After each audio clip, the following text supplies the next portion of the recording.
दबावाखाली हे सगळं चाललं आहे हे आता स्पष्ट दिसतं आहे. म्हणजे तुमची लोक मोकाट काही केलं तरी त्यांना सगळे अधिकार आहेत. चोरी करा, डाका टाका, पैसे उधळा, त्यांना सगळे अधिकार आहेत निवडणुकीमध्ये. आणि आम्ही गुन्हा पकडून दिला तर आमच्यावर केसेस होत आहेत. काही हरकत नाही. असे अजून 10 केसेस माझ्यावर झाले तरी पुढचे जे काय 3-4 दिवस आहेत मी काय ना सोडणार नाही.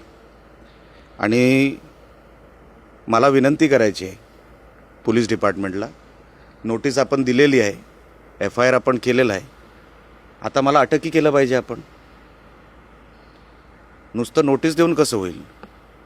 बेल मी जेव्हा अप्लाय करीन तेव्हा करीन, पण नुसतं नोटीस देऊन FIR नंतर प्रोसिजर काय?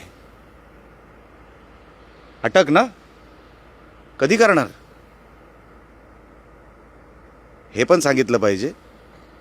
नुसतं हा जो काय प्रेशर टाकण्याचा जो काय प्रकार आहे, नोटीस देऊन FIR करून, माझ्यासारखा माणूस काय डगमगणार नाही किंवा मग कुठे मागे हटणार नाही. आता पुढची कारवाई जी काय करायची आहे ना ही त्यांना करायची आहे. मी बघतोय ते काय कारवाई करतायत ते. रोकठोक महाराष्ट्राला सबस्क्राईब करा आणि बेल आयकॉनवर क्लिक करायला विसरू नका.